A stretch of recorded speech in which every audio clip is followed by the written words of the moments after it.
రెండు సంవత్సరాలు 2 మాసాలు అయింది ప్రభుత్వం వచ్చి. ఇంకా 2 ఏళ్ళు నడిపిస్తారు. 5వ సంవత్సరం ఎవడు మాట కూడా వినడు. 6వ సంవత్సరంలో మేము వస్తాం. అంతే జరిగేది.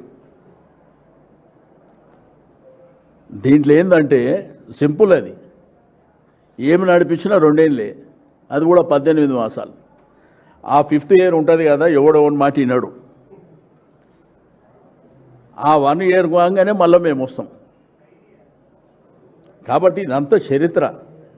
నేను ఒక సీనియర్ పొలిటీషియన్గా నా అనుభవంతో చెప్తున్నా, నా అనుభవంతో చెప్తుంది.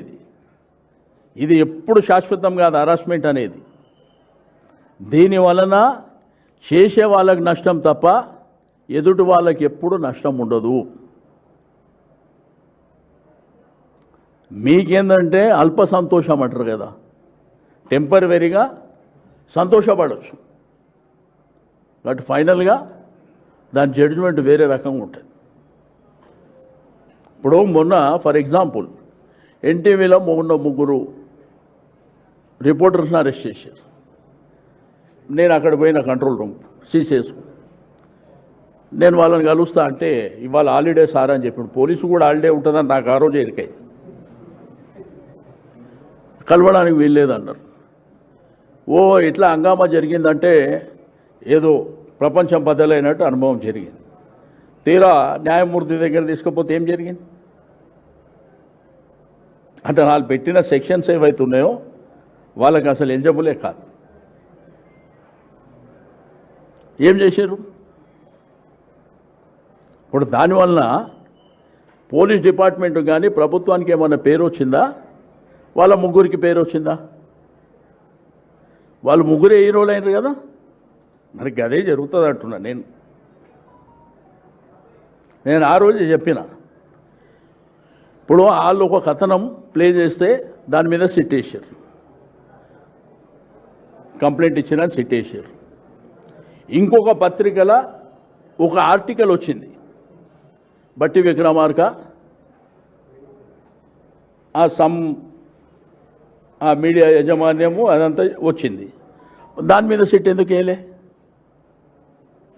అంటే చట్టం అనేది, న్యాయం అనేది మీ మీ మీ అవసరాల కోసం మీ అనుకున్నది చేసుకోవడానికి సిట్ వేస్తారా? మరి ఆ న్యూస్ కూడా దీనికంటే పెద్ద న్యూస్, అది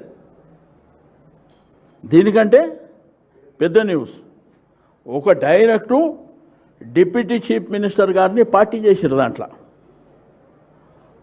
మరి దాని మీద సిట్ ఎందుకు వేయలే? కాబట్టి ఇవన్నీ ప్రజలు అబ్జర్వ్ చేయరనుకుంటారు. ప్రజలు అన్నీ గమనిస్తారు. ప్రజలు అన్నీ ఎప్పటికప్పుడు గమనిస్తుర్రు. సందర్భం వచ్చినప్పుడు కుండ పగులుతుంది.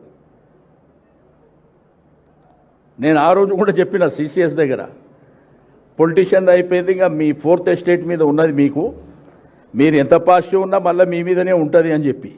ఎందుకు చెప్పినా? పరిపూర్ణాచారి ఆ పిల్లోడు, అతను దగ్గర నాకు తెలిసి 6 ఏళ్ళ నుంచి గాంధీ భవన్ దగ్గరనే ఉంటుండే. ఇక మరి అట్లుంటూనే లోపటేస్తే ఇక ఇప్పుడు వాళ్ళకు రోజు పాజిటివ్ రాసే వాళ్ళని వదిలిపెడతారు అనుకుంటున్నా? వదలరు కదా. ఇప్పుడు ఆ కాంగ్రెస్ ప్రభుత్వం అధికారం రావడానికి పాపం ఆ పిల్లోడు కూడా రెగ్యులర్ న్యూస్ ఇచ్చుకుంటే ఎక్కడ పోయినా, పాదయాత్రలకు పోయినా, ఎక్కడ పోయినా ఎంబడి ఉంటుండే. అతను లేడు, అయ్యప్ప శబరిమల పోయిండు అనేది టికెట్లు అవన్నీ డీటెయిల్స్ ఉన్న తర్వాత కూడా అతను తీసుకుపోయి కూర్చోబెట్టారు. ఆడ ఎంక్వైరీ లేదు, ఏం లేదు. ఆ రోజంట హాలిడేనంట. సాయంత్రం కరెక్ట్ 4 గంటలకు 5 గంటలకు అతన్ని ఎంక్వైరీ చేసి పంపించేసారంట. ఆడ ఎంక్వైరీ చేయడానికి ఎవరు లేనేలేడు.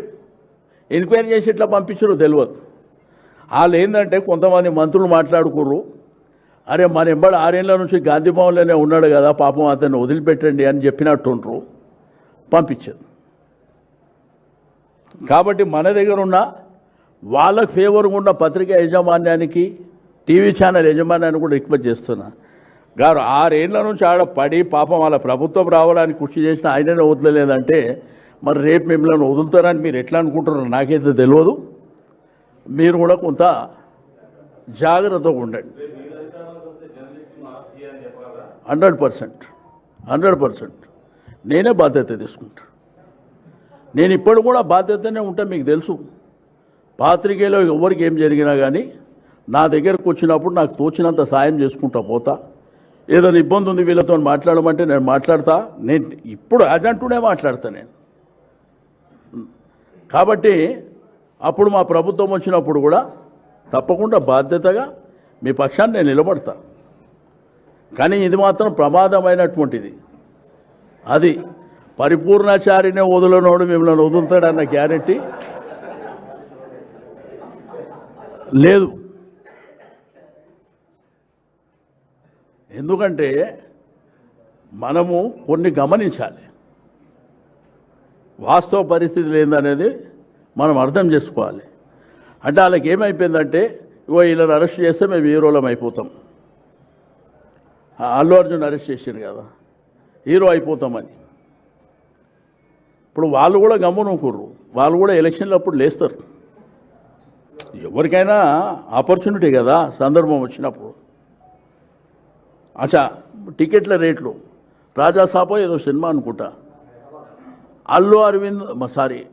ప్రభాస్ ఆయన గీయడానికేమో టైం లేదంట వీళ్ళకు. నెక్స్ట్ డేనేమో రాత్రి 12 గంటలకు ఇస్తారంట. అదేం పద్ధతు? సర్కస్ కంపెనీ నడిపిస్తుర్రో ప్రభుత్వాన్ని నడిపిస్తుర్రో వాళ్ళే తెలుసుకుంటే మంచిగా ఉంటుంది. చివరిగా నేను చెప్పేది మాత్రం ఒకటే, ప్రభుత్వానికి ఇది కరెక్ట్ కాదు. ఈ కక్ష సాధింపు చర్యల వల్ల మేమేమన్నా భయపడేట్టు పార్టీ ఇది. 2001లో ఉద్యమం వచ్చినప్పటి నుంచే ఎన్ని ఒత్తిడ్లు, ఎన్ని హరాస్మెంట్లు, ఎన్ని వేధింపులు, ఎన్ని కేసులు. అప్పుడు నేను లేననుకో, అవన్నీ తట్టుకొని నిలబడ్డటువంటి పార్టీకి గివ్ ఒక లెక్కన. దీనివల్ల మీకేం నష్టం జరుగుతుంది. కాబట్టి మీరు ప్రజలకు ఇచ్చినటువంటి హామీలు నెరవేర్చండి, ప్రజల నుంచి అప్రిషియేషన్ పొందండి. ఒక్క ప్రాజెక్టు చెప్పండి. ఇప్పుడు కూడా దావోస్ పోయి మొన్నటిదాకా పోయేమో అగ్రిమెంట్లు చేసుకున్నాము, అవి చేసుకున్నాం, ఇవి చేసుకున్నాం అన్నారు. ప్రాజెక్ట్ ఎక్కడైనా టేకప్ అయిన దాఖలాలు కనిపిస్తున్నాయా? పొద్దున మళ్ళీ లగచర్లలో గొడవ అయిందంట.